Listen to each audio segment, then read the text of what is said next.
నమస్తే అండి. ఇప్పుడు ఒక క్లయింట్ అడుగుతున్న క్వశ్చన్, ఒక లేడీ అండి.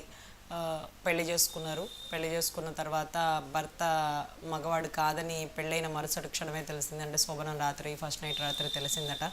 తెలిసిన తర్వాత మరి నేను ఏ రకమైన యాక్షన్ తీసుకోవాలి? వెంటనే చెప్పచ్చా?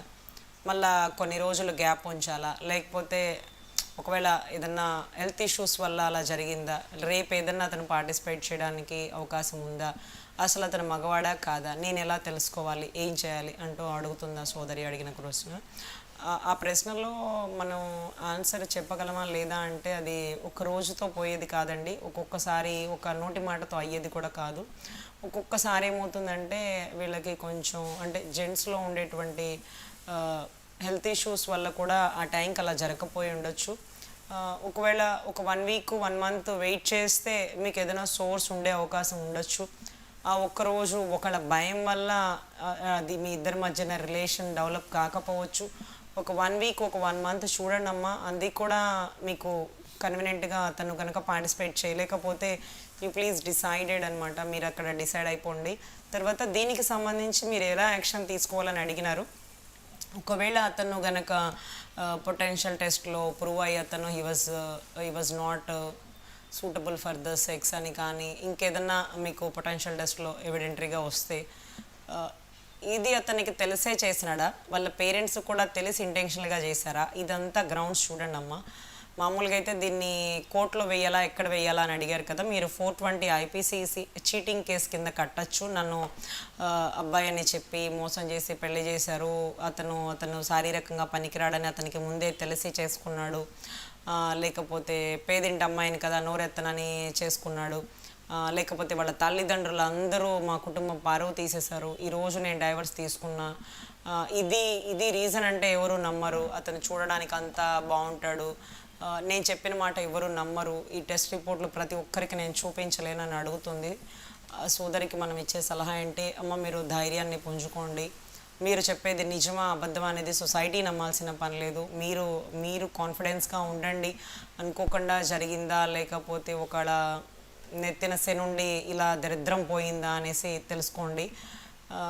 మీరు ఒకటే గమనించండి అమ్మ, 420 ఐపీసీ సెక్షన్ పెట్టి మీరు కన్సర్న్ స్టేషన్లో కంప్లైంట్ ఇచ్చి ఇప్పుడు మీరు తల్లిదండ్రుల అందరి పేర్లు రాయండి అమ్మ. తల్లిదండ్రుల అందరి పేర్లు రాయండి, ఇంటెన్షన్గా తెలిసి మోసం చేసినారని. అదే రకంగా మీరు 499 ఐపీసీ ఉంటుందమ్మా, అది పరువు నష్టం డిఫార్మేషన్ సెక్షన్ ఉంటుంది. మీరు అది కూడా ఆ సెక్షన్ కూడా వేయడానికి ఎలిజిబిలిటీ ఉంటుంది. మీరు అదే రకంగా డైవర్స్కి ఇప్పుడు గ్రౌండ్స్ ఉంటుంది.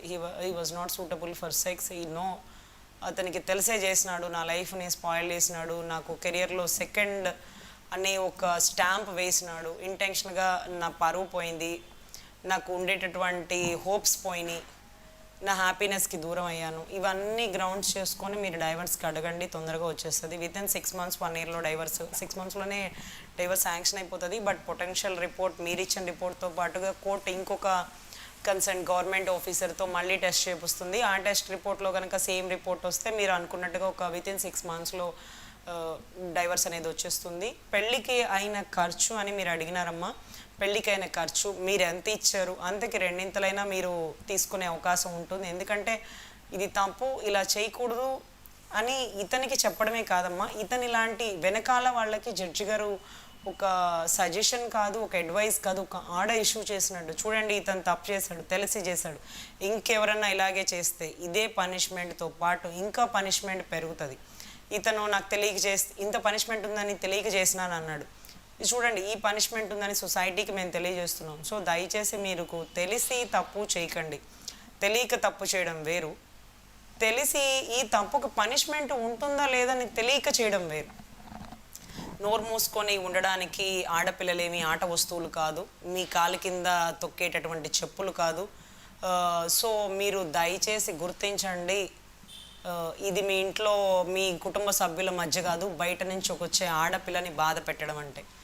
సో ఖచ్చితంగా మీరు పరువు నష్టం వేయచ్చు, 420 చీటింగ్ కేసు కింద కట్టచ్చు, 498 క్రుయాలిటీ కట్టి అత్తమామలు అందరూ తెలిసి ఇంటెన్షనల్గా నన్ను టార్చర్ చేసి చచ్చిపోయేలాగా నా అంతటి నేను, లేకపోతే ఎదురు తిరిగి మాట్లాడుతుంటే వాళ్ళు చంపే పరిస్థితికి ఉన్న సమస్యలో నేను ఎదుర్కొంటున్నానని 498 పెట్టచ్చు. ఈ గ్రౌండ్స్ బేస్ చేసుకొని మీరు డైవర్స్ అడిగితే 6 months వస్తుందమ్మా. ఎందుకు ఇక్కడ 498A పెట్టచ్చు అన్నానంటే అత్తమామలకి అన్నీ తెలిసి ఒక ఆడబిడ్డ గొంతు కోస్తున్నప్పుడు వాళ్ళకి ఖచ్చితమైన పనిష్మెంట్ ఉండాలి.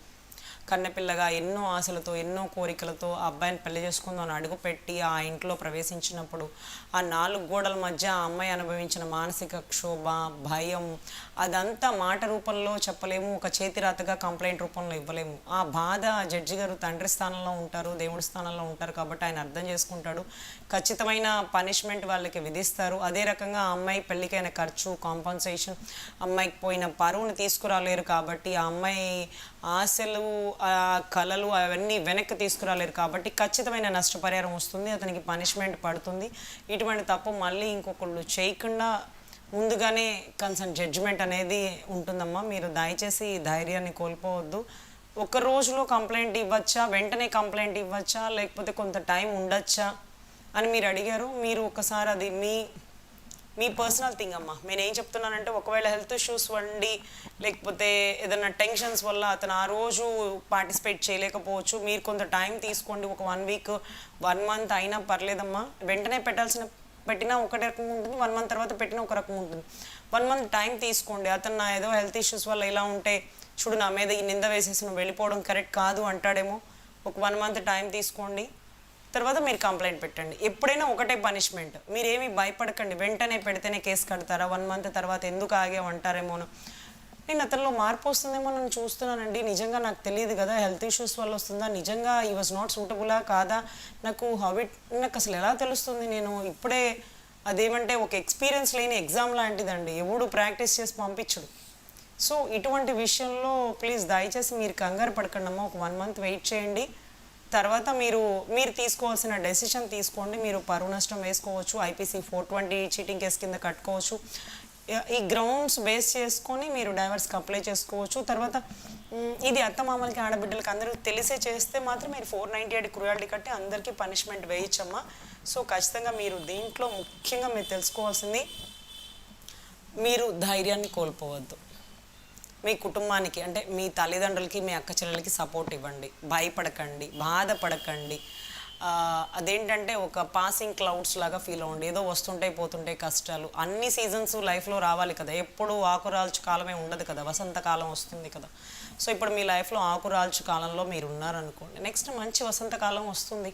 వెయిట్ చేయండి. ఆకు రాల్చగానే చెట్టు హోప్స్ కోల్పోదు కదా, మళ్ళీ ఎక్కడైతే రాలిపోయిన ఆకు ప్లేస్లోనే కొత్త ఆకు చిగురుస్తుంది. ఎందుకంటే ఆ నమ్మకం అనేది చెట్టు కలిగి ఉండాలి, ఆ నమ్మకం అనేది మీ కుటుంబం మీరు కలిగి ఉండాలి. మీరేం భయపడకండి, బాధపడకండి, మంచి డెసిషన్ తీసుకోండి.